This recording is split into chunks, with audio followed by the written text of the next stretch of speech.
Assalamualaikum warahmatullahi wabarakatuh. Halo semuanya, perkenalkan nama saya Nia Santika dengan nomor pokok mahasiswa 242151111068 dari kelas 2024B. Di sini saya akan menjelaskan tentang perkembangan emosi dan sosial peserta didik. Definisi perkembangan merupakan perubahan tingkah laku yang didasari kondisi psikis atau rohani seseorang. Perkembangan adalah bertambahnya kemampuan atau skill dalam struktur dan fungsi tubuh yang lebih kompleks, dalam pola yang teratur dan dapat diramalkan sebagai hasil dari proses pematangan. Perkembangan sosial merupakan proses bertahap di mana individu belajar beradaptasi, memahami norma sosial, serta membangun hubungan interpersonal yang sehat dalam masyarakat. Tahapan perkembangan sosial. Yang pertama, trust versus mistrust.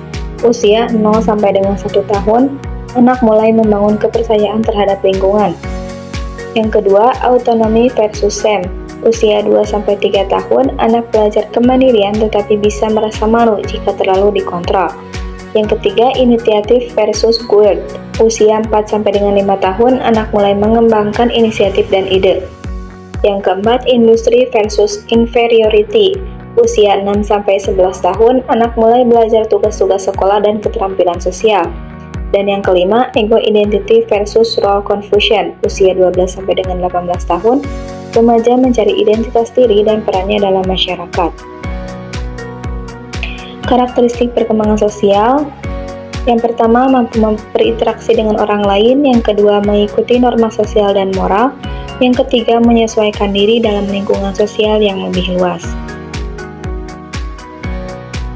Perkembangan emosi. Perkembangan emosi adalah proses di mana individu belajar mengenali, mengekspresikan, dan mengelola emosinya dalam berbagai situasi.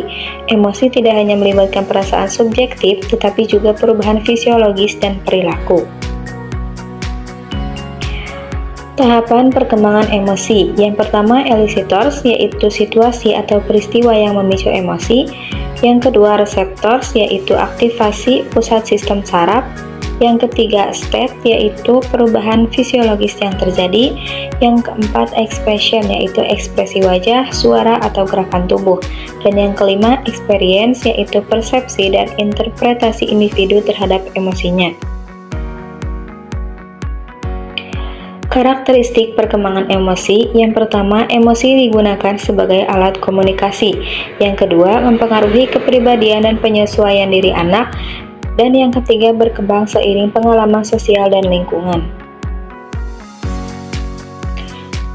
Faktor yang mempengaruhi perkembangan sosial dan emosi. Yang pertama, faktor individu, yaitu usia, kondisi fisik, intelijensi, dan pengalaman pribadi. Yang kedua, faktor keluarga, yaitu pola asuh, status ekonomi, dan keharmonisan keluarga. Yang ketiga, yaitu faktor lingkungan, yaitu sekolah, teman sebaya, dan masyarakat. Yang keempat, faktor sosial, yaitu ekonomi, status sosial, dan akses terhadap pendidikan serta teknologi.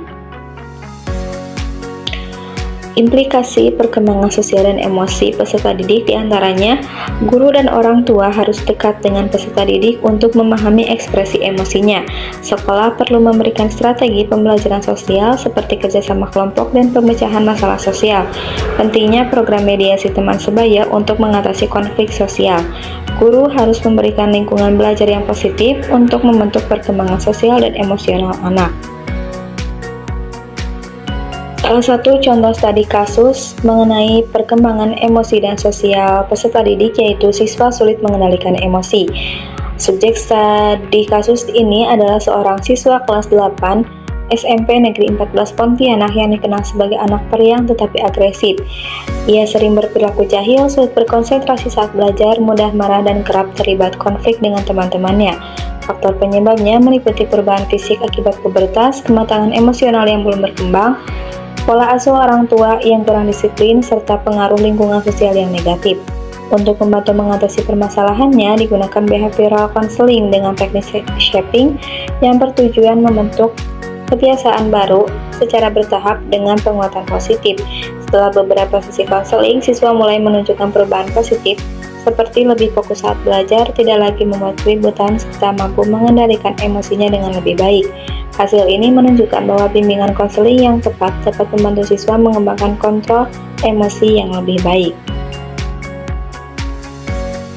Jadi, kesimpulan dari perkembangan sosial dan emosi yaitu perkembangan emosi adalah proses bertahap di mana individu mengenali, mengekspresikan, dan mengelola emosinya yang dipengaruhi oleh interaksi sosial, pengalaman, dan faktor biologis. Perkembangan sosial adalah kemampuan individu untuk berinteraksi, menyesuaikan diri dengan norma sosial, serta membangun hubungan yang sehat melalui pengalaman dan pembelajaran sosial.